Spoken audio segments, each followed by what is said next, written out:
Welcome back, friends.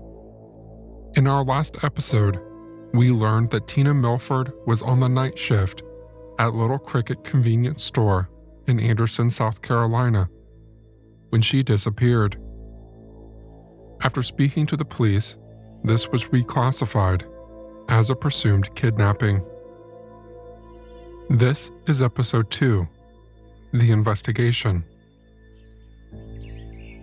The residents of Anderson woke up to the news on Friday, the 24th of June, 1983, and a shockwave of horror spread through the community. Search parties were organized, and everyone began frantically searching for Tina. They searched high and low, looking everywhere that she might go, calling everyone she knew, but they found nothing. Nobody had heard from Tina. There were no sightings of Tina. There were no clues of Tina's whereabouts. It was as if she had disappeared off the face of the earth. Tina's family were distraught. Her 18-month-old daughter, Crystal, cried for her mom, and nobody wanted to give up the search. But as the sun set, they were forced to go home and spend a restless night wondering what had happened to Tina. Their minds racing with images of the horrors that lurked in the back of their imaginations. Where was Tina? What happened to make her leave her job, her family, and her daughter?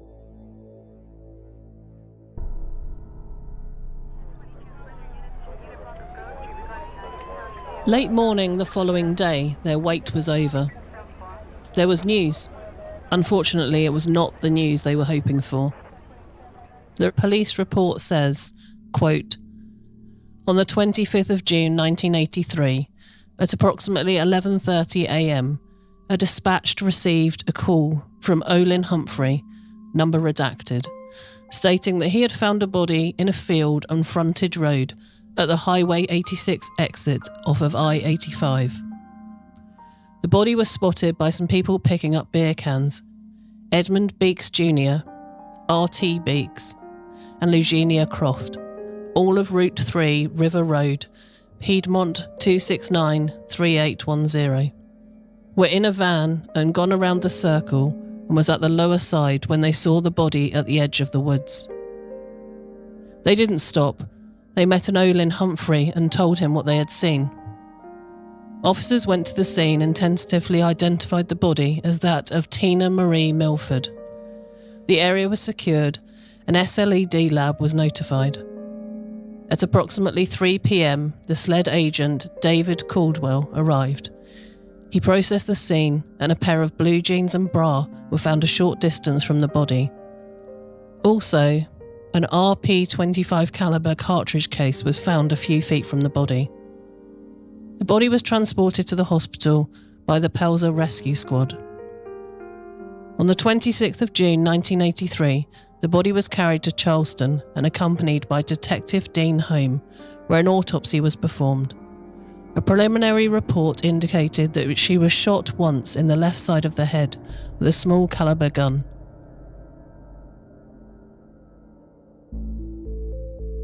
The family's dreams of finding Tina alive were shattered. Her body, dumped on a grassy verge by the edge of the woods, just off Elrod Road, yards from exit 35 off Highway I-85, 15 miles away from where she went missing. When Tina was discovered, she was lying face up on the grass, naked from the waist down. Tina was still wearing her Harley-Davidson t-shirt that displayed a picture of an eagle with a ribbon beneath it that read, "Anything else is un-American," followed by "Established 1903. On her left hand was the ring that she always wore that had a small clear stone. Around 35 feet from her body, the sled, or South Carolina Law Enforcement Division investigator, found a tampon, a bra, and Tina's jeans. There was a single bullet wound on the left side of Tina's head. As Tina had laid in the sun for over 24 hours, her body showed signs of decomposition when she was found. The autopsy report noted that a bullet was recovered from Tina's brain and described the bullet as entering the face just in front of her left ear. There were no signs of sexual assault. Obviously, Tina's parents were devastated by the news of their daughter's death, but they wanted answers. They wanted to know why this happened and who done it.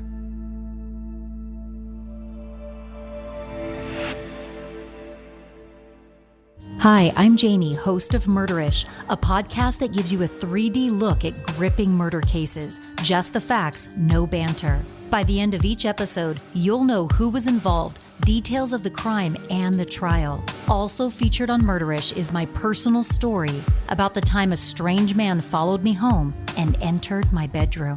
Listening to this podcast doesn't make you a murderer. It just means you're murder-ish. That's murder with ish at the end, Murderish. Listen to Murderish on the iHeart app, on Apple Podcasts, or wherever you get your podcasts.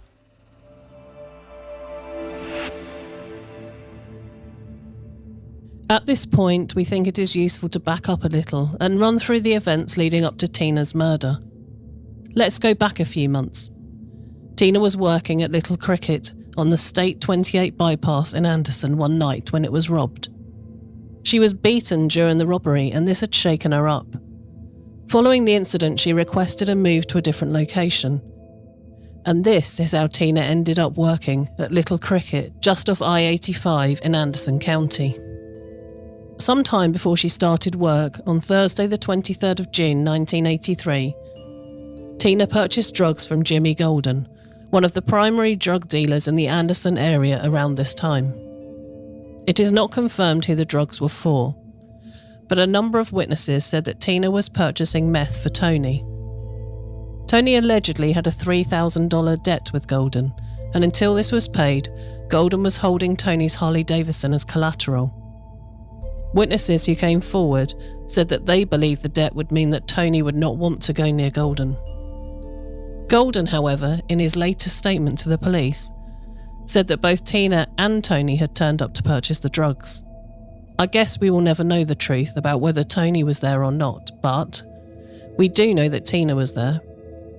And it has also been confirmed that Tina was purchasing 3.5 grams of meth, or an 8-ball of crank. We then know that about an hour before Tina's shift was due to start, she had car troubles, which meant that she was running late. This is what Janie, Tina's mother, told police. Worried that she was going to be late for work, Tina called Tony, who told her to take their daughter Crystal to his mother's home, and Tina could then borrow her mother-in-law's Ford station wagon. This is the vehicle that would later be found in the parking lot outside Little Cricket. Tina arrived at work for a midnight shift. She wasn't actually supposed to be working that night, but was doing an extra shift to cover a co-worker who was unwell. Once she arrived, she settled in and had taken off her sandals as she always did, as she preferred to work barefoot. Her flannel shirt hung nearby in case she needed to do any work inside a cooler. This was to be her last night shift, as she had asked to move to mornings instead. As it turned out, this was not only Tina's last night shift, but Tina's last shift, full stop. We know from the police report and witness statements that Tina's colleague Tammy left the store at around 1:10 a.m. Tina called her mother Janie just before 1:30 a.m. when she cut the call short as a customer had come into the store. At around 1:30 a.m, Benjamin R. McManus, a vagrant, purchased a drink from Tina. He later said that when he left, she was talking to 2 white males. And we know that by 2:45 a.m, when Levis Smith entered the store, Tina was gone. Anderson County Coroner Greg Shaw had the following to say. She was last seen at like 1 or 2 o'clock in the morning at the gas station there at exit 21. Around 2 or 3 o'clock, there was nobody around. There were some shoes sitting on the sidewalk there beside the station, and her personal belongings were inside. It was, 1 or 2 o'clock in the morning when she was abducted. So what exactly happened in the store between 1:30 a.m. and 2:45 a.m? Did Benjamin R. McManus see the killers while he was purchasing his drink, or were they innocent customers? Was Tina targeted, or was she in the wrong place at the wrong time? Sadly, while there are a lot of theories on what happened to Tina on the 24th of June, 1983, Tina's murderer has never been found. Over the years, many detectives have reopened the files to try and see if they have any new leads, to see if there are any new advances that could help solve the case, or to see if a fresh pair of eyes picks up something that they have missed all those years ago. Back in 2009, Coroner Greg Shore was one of the people working the case. As coroner, you run into cases where you find that the cases are never solved, and families are calling and asking questions, and it just breaks your heart to hear what they're going through when they're not getting answers. Case goes cold. And yes, probably 15 years ago, I decided that I would just try to look at some of these cold cases and see if any of them could be solved. And I reached out Martin Elrod, who at that time was state constable. Martin had a lot of interest in helping. He had retired as a police chief at West Pelzer Police Department and as a sheriff's investigator, and he had a lot of experience and knowledge. So we pulled 5 or 6 cold cases out and started looking at them. Tina Milford's case was one of them. And over time, over 3 or 4 years, maybe longer, we interviewed a lot of people just trying to see if we could find a pathway to get this case solved. And during our work, we certainly figured out how it happened, why it happened, and who was involved. But we've not found one person that's willing to be a witness that could allow us to charge somebody. So that's kind of where we're at right now. Now with DNA and all this new method that are at our fingertips, we're looking at these cases again, and we hope that by looking at the cases again and you doing a podcast and getting this information out to the public, that we might get a lead that breaks this case wide open, and that's really what we need. Tina's family, deserves to know. Her parents have now passed, so they know the story once they got to heaven. But Anne, the sister, she needs to know, and we'll continue to chase leads. And I hope this podcast that you're doing will open some doors, and that this DNA discovery and things that are coming together might also help. So let's just pray that we get a break for the Milford family.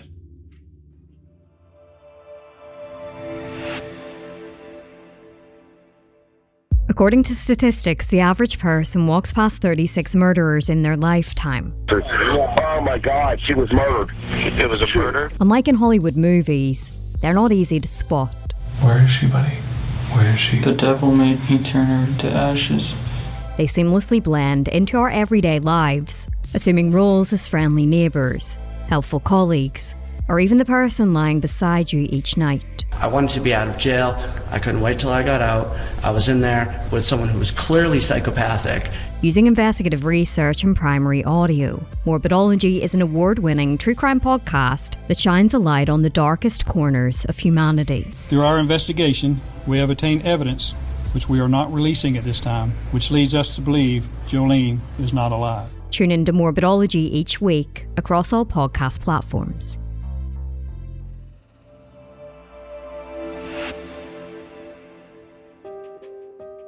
The Anderson County Sheriff's Office made the following plea. Tina Milford's case is a case that has had several eyes, several detectives on it since 1983 when it happened. So the magnitude of this crime has not been washed away or diminished in any way just because of that time, those 40 years. Our office, we're continuing to stand behind the push for justice for this mom and this woman. In recent years, what we've done is we've used advanced DNA technology and that testing, and we've combed through this case with not just our office, but various officials across Anderson County to come to the table together to see if we can get to the bottom of this. But what we do know is there are people who are out there in this community who are right beside us some days who really hold the hidden story of what happened to Tina Milford. And we are asking for that truth to weigh on them day after day, to come forward as we are trying to uncover what really happened to her. So we're asking the community to extend their hand in helping us close this case with any piece of information they have. Big, small, it doesn't matter. It could be the key to helping close this case. So if you have any information about Tina Milford or her case, you can remain anonymous. You can call Crime Stoppers, and we have a link to that on our website as well. It's been over 40 years now since Tina was murdered. Both of Tina's parents are now deceased, along with one of her sisters. So there is just her sister Anne and her brother Fred left. They are desperate for answers, and we are hoping that 40 years on, somebody will come forward and help them to solve this case. Can you help to solve the case of the murder of Tina Milford? This is her sister, Anne. I've only got me and my brother left living. Daddy died in 2001. When Tina had been deceased for 9 years, her family put up the following memorial in the local newspaper. It's been 9 years, agonizing years, since your life in this world ended so suddenly. Needless is our belief. At the hands of one so wicked, we still question God's will for this, and He tells us, "Vengeance is mine." Your presence seems so real to us, just as it did the morning that we were to return you to the ground. It seems as if you spoke as you lay. "Mom and Dad, I made it. Don't fret." Then a friend came into our room, not knowing we were there, unsure of why he was headed in one way, only to reverse his direction. We know why. God led him that way. Also, some few months later, a person whom we didn't know contacted us to tell us that she led you to salvation just days before you leaving us, and to soothe our minds and to make us know you were in heaven. Another stranger to us called to tell us that as a Gideon, he had been telling of your accepting the Lord. 20 to 30 people had gotten saved. Darling, we know that in due time, God's vengeance will prevail, but our minds are at rest, knowing that you are in heaven, waiting to rejoice with us some glad day. Mother and father, daughter, brothers and sisters. Thank you for listening to episode 2 of What Happened to Tina Milford. In episode 3, we discuss some possible theories and conclude our season. If you have any information regarding the murder of Tina Milford, please contact the Anderson County Sheriff's Department, or if you prefer to remain anonymous, head over to our website, itsfoulplay.com, and tell us what you know so that we can pass it on.